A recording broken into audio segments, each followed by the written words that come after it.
with you for a second, right? Your organization, With Honor, what are the qualities and characteristics of veterans that make great elected leaders? Beyond the obvious, what's the X factor? Yeah, I want you to channel Simon Cowell and tell us what it is. Well, I'm going to do my best on that. I'm obviously dressed a little bit differently than Simon Cowell, but I think about this question. I think about when I first signed up for the Marine Corps. You sign an oath and a pledge that every Marine will be a rifleman. So what does that really mean? What it means is that you are going into the military, and if your country calls on it, you may give up to and including your life for your country. There are very few professions, of course, that have that calling for it. And what that is, at its essence, is true service. What our organization does with Honor is we help support veterans who take a pledge to serve with integrity, civility, and courage, and to work across party lines in the Congress to try and help fix that very dysfunctional and polarized institution that actually matters a great deal for the country. So to your question, the bedrock has to be in service. It's a very unforgiving environment, politics. If you have the attitude that I'm going in to serve, this is going to be a hardship post. This is not for my self-aggrandizement. I may lose an election, but I will stand for the principles that I believe in. That's hard to find, but it's what our organization works and strives to not only help identify, but help get them across the goal line, because of course the costs in our elections are outrageous these days. And then once in Congress, support that group, which ends up meeting every 2 weeks, and put the country before yourself. So we go to you for a second, Congresswoman Sherrill. For the people out here that don't know you and your bio, tell us a little bit about your bio, who you are, where you grew up, what you did before you entered the Congress, why, and give us your philosophy about public service. So I am Congresswoman Mikie Sherrill. I currently represent the 11th District of New Jersey. I usually get a little Jersey love. Thank you. There we go. Thank you. All right. A little better. I appreciate that, especially with a kind of hometown crowd. So I'm in Montclair. The district stretches west from there, Morristown, out to Lake Apatcong. And I grew up and down the East Coast and ended up going to high school in Northern Virginia, and then went to the Naval Academy, served for almost 10 years as a helicopter pilot, got out, went back to law school, ended up at the U.S. Attorney's Office in service once again, and then decided to run for Congress. And I think what's interesting about that is I think about people who've served and what they bring to Congress. There are a couple things. So if I hadn't gotten into the Naval Academy, I was going to go to UVA. And I sort of envisioned my life a little bit like this. I would have gone to high school in Northern Virginia. I would have gone to UVA with a bunch of people from Northern Virginia. I probably would have gotten some job in the DC metropolitan area with a bunch of people, college-educated people from Northern Virginia. And that sort of would have been my world. Instead, I went to the Naval Academy with people from all over the country, some of whom had been living overseas with their parents. I then served with people not just from all over the country, but also with people from all different economic backgrounds. We recruit people not just from some of the nicer areas of the country, but also from struggling areas of the country. So people with very different backgrounds than myself. And at a very young age, I was leading them.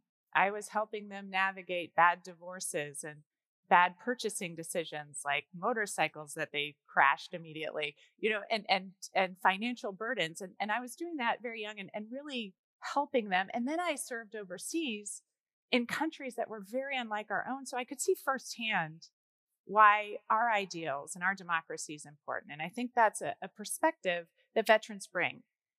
And then Dan and I were talking before about how optimistic veterans are. And many of you might not realize that, because some of you have met some veterans and think, that's not really my impression. But we're very optimistic in a sense that we are given a mission and we have to accomplish it.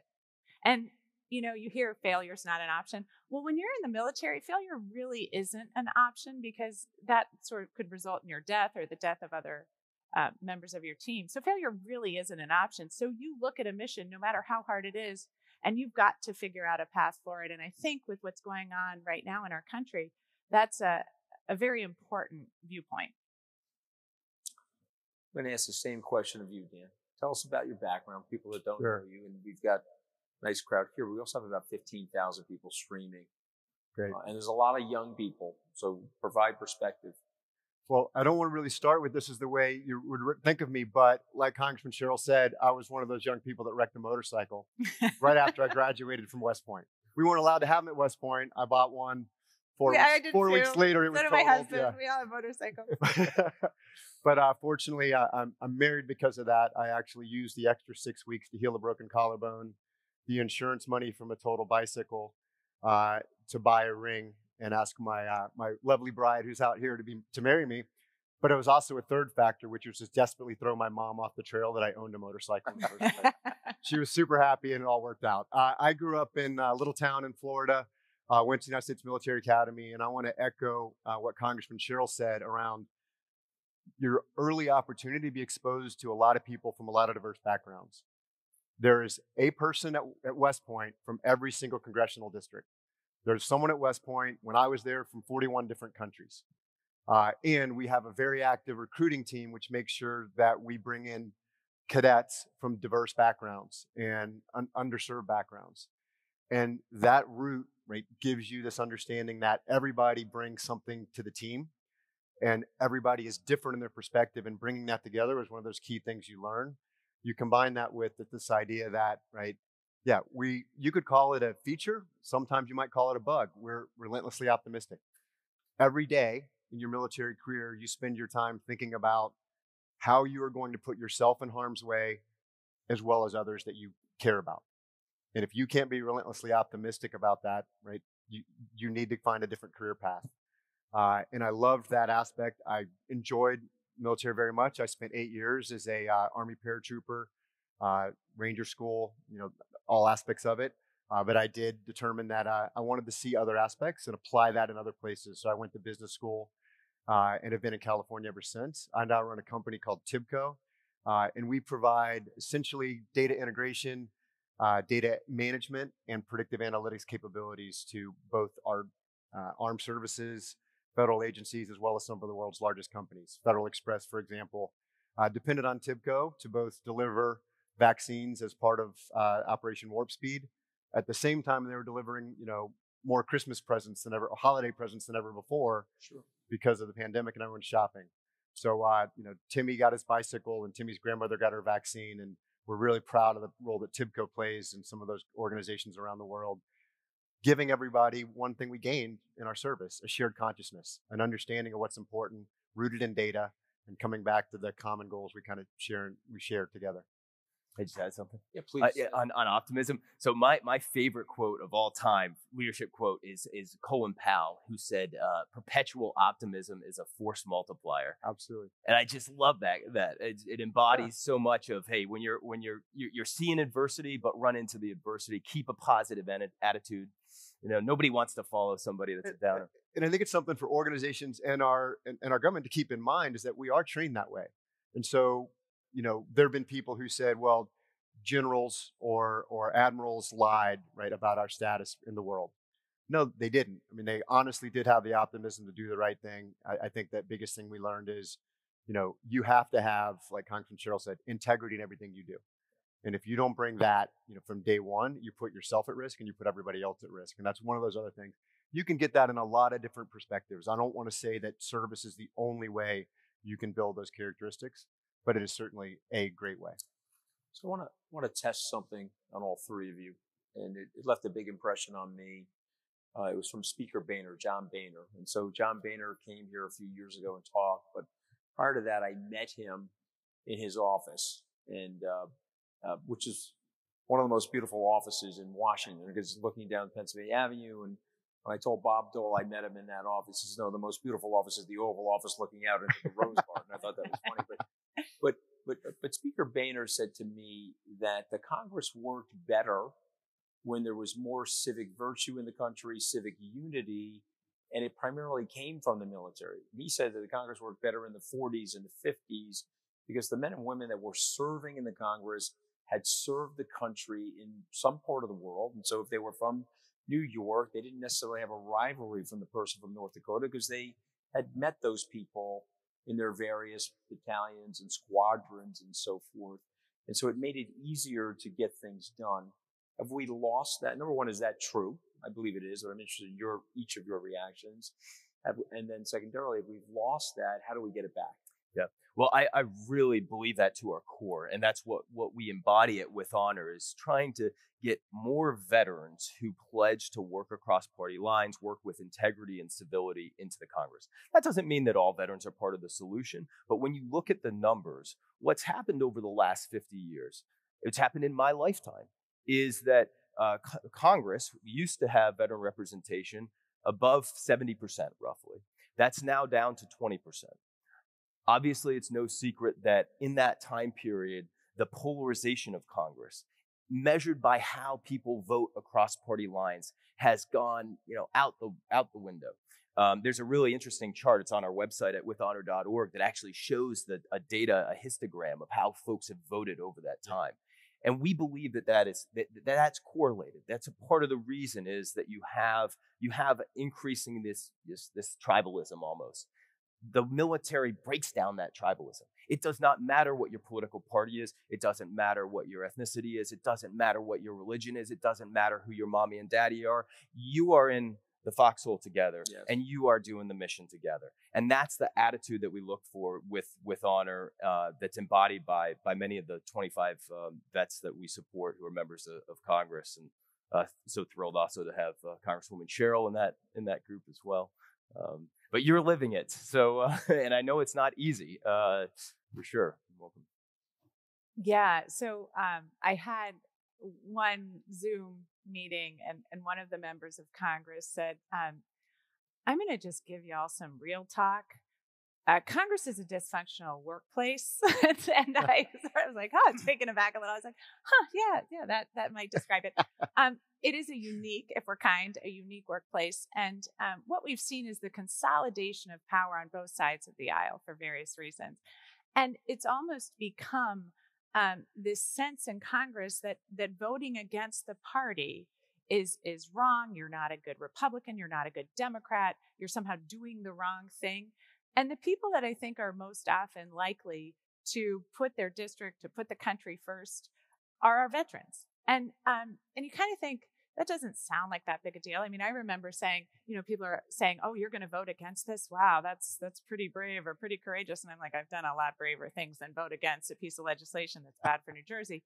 But it does, there is this reinforcing problem because you start to do this and then you're trying to get other stuff done and people think you've committed this, sacrilege against your party, etc. So I think it's so important to have veterans, though, that can take a view and say, look, I'm just putting the country first. I just think this is critically important, and to model that for other people. I just had a piece of legislation that I cared about very deeply and thought was critically important, not just for working moms, but for our economy as a whole, around childcare. And the legislation that came forward in my committee was not going to cut it. It just wasn't. And I think the first instinct was, well, let's kind of try to do this. And the chair was holding firm. We weren't getting any momentum. And finally, I just gathered the people on the committee, a lot of them working moms, and said, you guys know this is not going to cut it. And we got together, and finally I got a unanimous vote for my amendment, making sure that we had the child care forces we need. That's not traditionally what, traditionally you just kind of say, okay, well, I'll just wait until maybe there's another opportunity. That seems to be what's going on in Congress too many times. And it's leading, unfortunately, to a lack of compromise, a lack of bipartisanship, and occasionally a lack of good legislation. Look, the first thing you learn is that the best contributions you make are always going to be in service to a greater good. Right? There are no units of one. Even though it was a good motto for a little while for the Army. It was never a good motto out there. There was a motto. And there are no just one. You're always part of a unit. You're always part of a team. And what you come back to is, what do you share in common? And too often right now, right, you're rewarded by yelling or making noise about what you don't share in common. And don't get me wrong, if something is dangerous or something is against our principles and our values, you better speak up in the military because, right, bad things will happen but if it's a disagreement or you have different perspectives, you get together, you work it out, and you think about what your mission is. And it starts with those values. At West Point, it was duty, honor, country. You come back to that principle, and then you come back to what is it we are trying to accomplish. And so I like to bring that, back into the workplace. I like to think TIBCO software is a very functional workplace. And we do that because we bring exactly that idea. What do we have in common? What does the data lead us to? Let's have a tough discussion, but let's then figure out where the common ground is and make it happen. It was like seeing, Congressman Khanna and Governor Bush here yesterday on the stage, right? They disagree about exactly how a private-public partnership should work, but they agree we need private-public partnerships to get things done. And if we come back to what we agree on, then we can make so much more happen. So last night I purchased a $50,000 dress. And on the back of the dress, it said "tax the rich." But when I put it on this morning, I couldn't fit in it properly. That wasn't a good. I was going to wear it this morning. Then I realized that these delegates are rich. They would get mad at me. Is that distracting? If I'm wearing a $50,000 dress and paying a $38,000 ticket to go to a ball like that? I want to bring it back to the model Congressman Sherrill demonstrates. Go to Twitter. I challenge you to find something negative that she has posted, shared, right, that attacks somebody or belittles somebody. Instead, she shares information on how to get FEMA funds for her district. She shares information on how she celebrates our I got to teach you how to do that, Congressman. We're going to get you Twitter following up. Okay, but her Twitter following is pathetic compared to that person. And so I think Twitter's it's like my comms team's here. It's like a car accident, right? It's like, yes, you can't look away from it, but you should. And so I think that there's this come back to the character she demonstrates. It's not about, hey, look at me. It's about what we get done. And that action was about look at me. Okay. And I want to get the Congresswoman to react. I think it's an interesting point because that my Twitter feed's pathetic. Well, no, I know. Love it. We're going to work it out. I'll give you some really bombastic, ridiculous things to say. We'll get it up by like 50,000 by this evening. That's your role. But yeah, I've done that well. Trust me.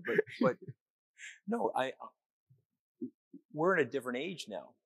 And so what I'm wondering is, can we blend civic virtue and patriotism with the right connectivity and communication to get the messaging out there in a way that people are going to pay attention to it? Now, I admire Congresswoman Ocasio-Cortez. I do. She's got a great work ethic. I may not agree with her intellectually. I want to debate her in the free marketplace of ideas, but I do admire her because of her moxie, her hard work, and she's getting messaging out there. So I'm wondering, can we get the civic virtue, patriotic, unifying message out there and not have it be boring and have it be attractive to people? I mean, that's our challenge. And you can like social media or not like social media. It's not going anywhere, right? We are operating in a new environment. And I can tell you it's constantly evolving. We talk all the time about how do we use this platform? How can we get our message out? What's the most effective way? Because it's critically important, especially, as you're trying to communicate to people through a really difficult communications arena. There are some people, you're not going to believe this, who are very bombastic and really clutter the airwaves with stuff that makes it hard to break through. You might be surprised. No, but it is a medium that you do have to gather a certain thing, come up with a way to connect with people, and we know that emotional connections work best. And so, how do you work in that thing when you don't want people enraged? And there are a lot of people enraged. You don't want people enraged. You want people passionate about your child care bill. How do you do that? It's very difficult, and we're constantly evolving. I agree with you. I know there is room for doing something that gets so much attention that makes people think. Yeah. And you can be for or against what Representative Ocasio-Cortez does, but you are talking about it and you are thinking about it and you are lining up in your head how you feel about some of her positions. And I think that's part of the public discourse. The trouble for a person in my district doing the things I'm doing is how do you bring excitement right. to boring legislation? and And why do you do that? Because the other thing is you can get really wrapped up in just trying to get 1 million followers. And suddenly you're realizing, hey, I'm not sure I'm actually creating the progress I want to create in Congress. And so sometimes you find the tail wagging the dog a little bit. It's really a brave new world, I think, in how we communicate. And that's the military piece is you always have in mind, which is what I love. It's not that you know what your mission is. You know what you're trying to accomplish. You know what you're trying to advance, and you don't get distracted by the other aspect of it. And Rye does a great job, like celebrating that, with honor. And of course, he's lived it himself of, right, how do I certainly raise the issues that need to be raised, but do it in a way that's constructive and do it in a way where we can continue to advance what we all agree on. And that's the biggest challenge. Yeah. And I mean, some of the old school still matters, and it's definitely going to continue to matter. Like, you cannot attack somebody on Twitter before you've met them eyeball to eyeball and expect that you're going to have a really real relationship with them. And that happens. Obviously, that happens in our orbit. That also happens in Congress. So one of the things but I'm going to push backwards. I'm going to tell you why. Because a lot of people tag me on Twitter. I could care less. Okay, when I meet them, they're like running, particularly if they're verified. They're like running away from me. I don't care. I mean, you just had a guy on stage that fired me after 11 days in the White House. No problem. Well, you are a unique individual. No, but I'm just saying to you, like, we got to get over this stuff. Yep. You know what I mean? Yeah. And for some reason, it's like indelible ink if it's on Twitter, and then people flip out. You're a little bit ahead of your time because you're like my kids, right? What's like that? You're a little bit ahead of your time on this because you're kind of like what I think is coming, where people ingest social media differently. I'm constantly, my oldest is 15, my youngest is 9. And I'm constantly telling, don't post anything. Don't get on there. You don't want to be on there. And I'm constantly getting stuff from my sisters who are following them. Like, oh, that was so cute. I'm like, really? Great. I hate school. Great. So, I'm trying to just, I have this kind of old school, non-digital native, just keep your private business private type thing. And my kids are part of this whole new world where, they want to share what they had for breakfast with, their 10 followers. And aren't you Tim said, they can use that against you in court one day. Right. I'm like, this is, you could FOIA this. But I think we're headed there. It's just, trying to find where we're at now. It's to some of us, it's an interesting balance to try to connect with people, try to get the word out, but try to do serious things. I think that's where I have a lot of struggle is how do you do serious things on social media? Yeah. I think it's yeah. And I mean, I don't have the answer to that. I guess we're all searching for that answer. But what I want to ask you is, you see these amazingly talented people, they're patriots. How did you go from being a patriot, which is an amazing thing, serving the country, putting your life at risk, but now you got to cross over into the political realm? I didn't do well in the political realm because I didn't see the shots coming. I mean, at least in your realm, you're working on a team. The team is patriotic. You have a culture where you're going to help each other. But you get to Washington, there's not that many people that have a culture of, oh, you know what, we're here actually to serve the country. A lot of these people are like, hey, I'm here to preserve my own personal power and to aggrandize myself, to use your word. Or they come into it and then it's a slow creep. The pressures are there. So I think the attribute, slow creep to become like that. Yeah, exactly. Yeah, it just chips away at you. So what we look at in particular is, it comes back to service. Do you view this as being something larger than yourself? Do you view it in military terms as a hardship post? It is a hardship post. It's definitely a hardship post for Congresswoman Sherrill, who has 3 or 4 kids, is in a competitive district. She has basically like 3 jobs and stuff coming at her all the time. My husband doesn't consider it a hardship post. He considers it an escape. Yeah. I'm like, I can't, I'm going down to Washington. I wish I wasn't going. He's like, really? We share that. We married well, but it's, to have that grounding that, listen, this is going to be something that's larger than myself, and to be able to resist that slow creep, because corruption is real. I mean, and it happens and it builds on itself. I want to extend that because I often think about this in the parable George Orwell wrote in Animal Farm. And I always think about it, the pigs were revolting against the farmers. They organized all the animals. They were upset with 2-legged animals, which were the farmers. But do you remember what happened to the pigs at the end? They were up on their hind legs, and they were wearing vests, and they had pocket watches. And they had taken over the farm. And so they had started out as part of the proletariat, and they started out with this virtue and this principle. But by the end, because of that process that you said they get drawn into, they became the two-legged animal. So when the horse knocked on the door, there were the pigs in the farmhouse standing up, and they had the pocket vest. That happens a lot in Washington, does it not? It sure does. How do you keep it from happening to yourself, Congresswoman? Well, you keep it from happening with groups like the Four Country Caucus because, the difference, I think, in some of the people that I serve with and why I think we've been able to create a different culture is because we sort of came in as a group. The 2018 class in the Democratic Caucus was one of the largest classes to enter into Congress. And so you had this sort of built-in group of people, and it was a reinforcing measure too. When, you would say, well, this is ridiculous, right? And you'd have a group of people saying, yeah, this is ridiculous. This doesn't make any sense. Yeah. Why would anyone do it this way? And that felt very unique. I know I'm on the New Jersey delegation, as you may have mentioned. You can all clap again. Jersey. Jersey. Thank you.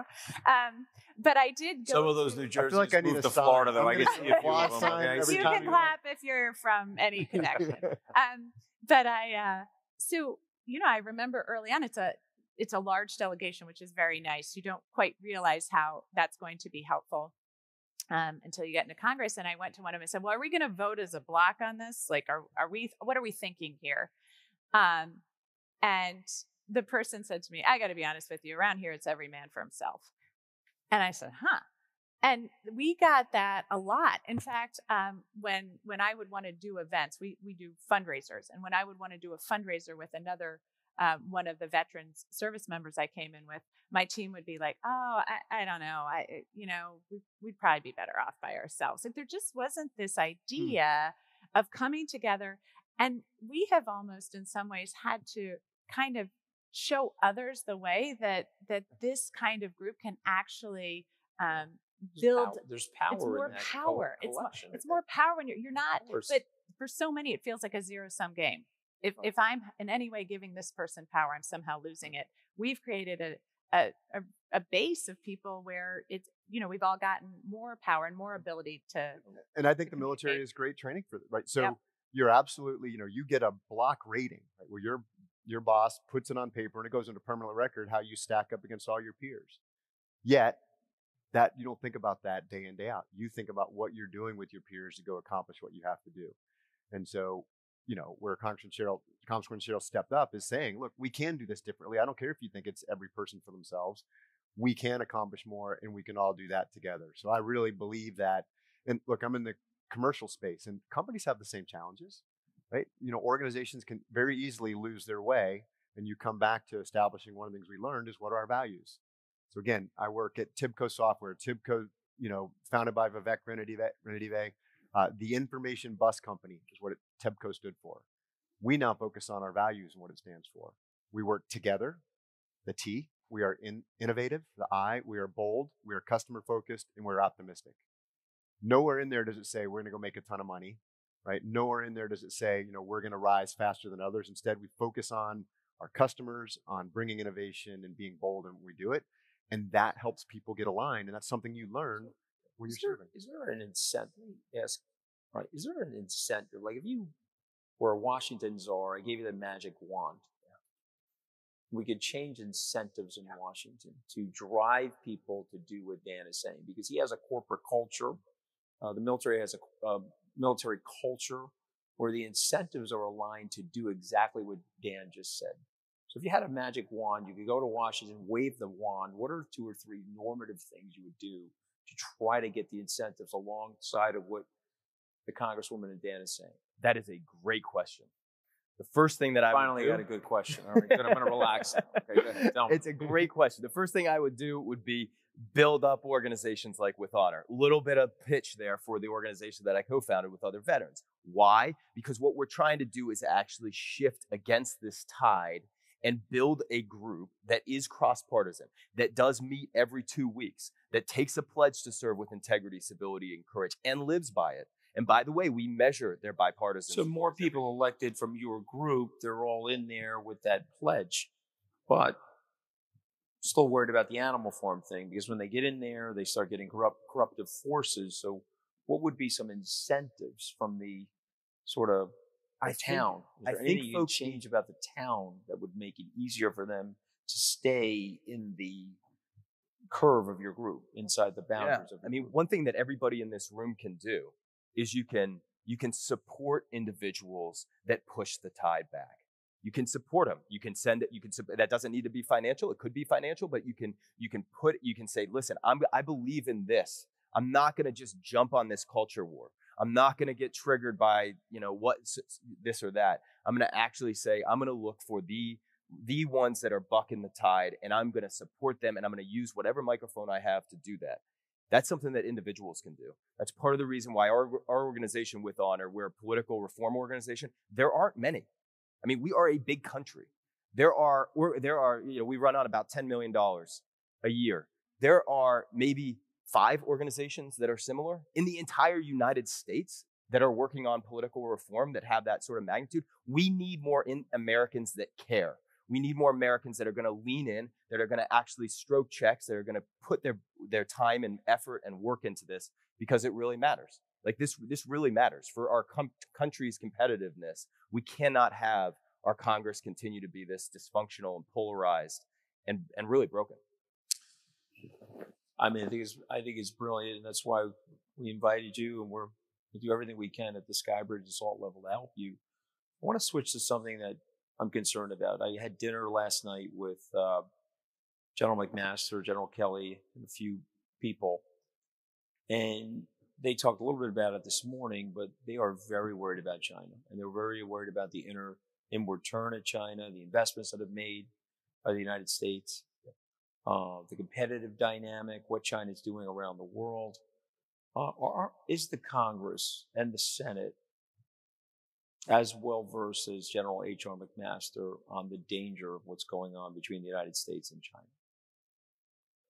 Certain committees. So different committees have jurisdiction, as you know. So I'd say the House Armed Services Committee is very aware. That's what that's one of the committees I sit on. I'd say Foreign Affairs, very aware. Your Intelligence Committee, very aware.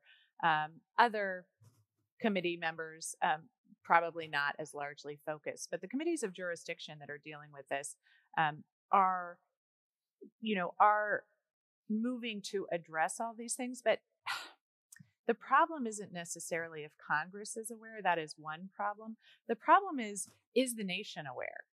And I don't think the nation is aware. I think the nation sort of regards China as this great place to get cheap Halloween costumes, right?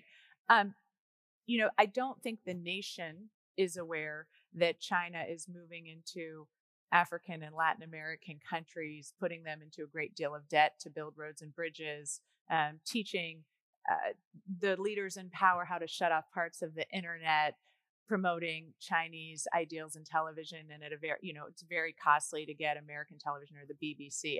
I don't think America is aware in general that we are ceding so much ground as far as our values and our ideals to China, and that matters economically a great deal.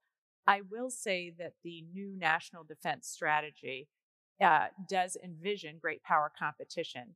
So for those of us who grew up during the Cold War, sort of this idea of great power competition doesn't just involve how are we going to be competitive, how are we going to make sure our national security needs are met vis-a-vis China or Russia, but really it's also a war of ideals, promoting our ideals, convincing our allies and friends that our view of the world is better for individuals, it's better for government, it's better economically, and we should band together and ensure the world order agrees with us. And so when we're making decisions on cyber, when we're making international norms around those issues, the values of places like China and Russia are very different from what the US values are. So we need to still be at the table creating those norms. And we can't do that if our country as a whole is not convinced that that's where we need to be and pushing that agenda. And that's part of the reason why a forum like the 4-country caucus of 25 members of Congress, both parties that meet every 2 weeks, it's so important that we are actually talking about these issues. One of the big topics that the caucus has worked on is artificial intelligence. It's been a huge topic at SALT this week. Eric Schmidt, former SALT speaker, with Bob Work, commissioned a study over 2 years by Congress called the National Security Artificial Intelligence Commission. They have over 50 recommendations in Congress. The beginning of their report starts with the slide with one simple statement, and that is that China believes that our polarization is to its critical advantage. That's a study, that's an 800-page study on artificial intelligence, and that's the slide that it starts with. We have to have Congress working. We have to be able to talk across party lines on these issues because they are massive and they're going to be defining our lifetimes. Yeah, I remain it's totally true, by the way. But I remain relentlessly optimistic about our country. I think democratic ideals in a free market economy will continue. We both learned Russian at our respective military academies. And we were prepared for. Could you see Russia from your house, though? But this whole idea of understanding the different systems and what they're doing is key. And we also studied the history. So you absolutely, as Secretary Flournoy is talking, have to be prepared. You have to be ready. You have to understand that polarization is absolutely a potential flaw. But it's also one of our greatest aspects of it, in that we allow people to do that and we bring different opinions. I'm still convinced, because I work in the commercial sector, we use artificial intelligence in all of TIBCO's products. And I would put what we do and what our free, willing, and able to move across the economy team members are able to do against anything China does. We do have to have public-private partnerships. We have to be thinking about, what is the DARPA aspect, that helps you seed the internet. But then all these companies, made the most of the internet. And so finding those combos are going to be important. But to some degrees, our polarization is, again, a feature. But we have to just make sure it doesn't become, a bug. We got a couple minutes. How many more congressmen and women are going to be in the Congress as a result of your work in the upcoming midterm elections? Well, the group that we support currently in Congress, and we're 50-50 across party lines, has 25 members. We'd like to get that up to 40.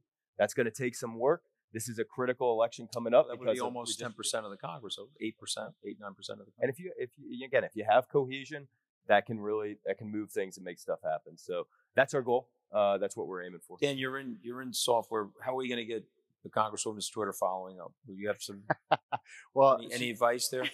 My family are all following. She's not going to take my family. Are all following now. But just trust me, she's not going to take my advice. Okay, she's not going to my direction. It's a bad measure. I mean, my whole point is a bad measure, and the idea of exactly what With Honor's doing. Let's help people. Not all of us have the time every day to make sure we're seeing how people vote. That what you do to share that perspective and help us understand what makes us a better place is important. The work you're doing is really valuable, and it's just a real pleasure to be part, I think, of a system that can deliver. As long as we bring integrity and teamwork to everything we do. Congresswoman, I want to make a pitch for tourism in your district. Have you been to the Yogi Berra Museum? I live in Montclair.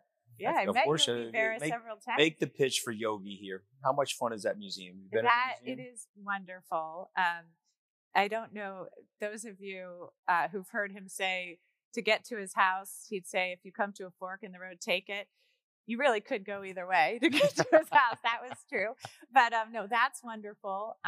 The winter headquarters of George Washington in the hardest winter during the Revolutionary War was in Morristown.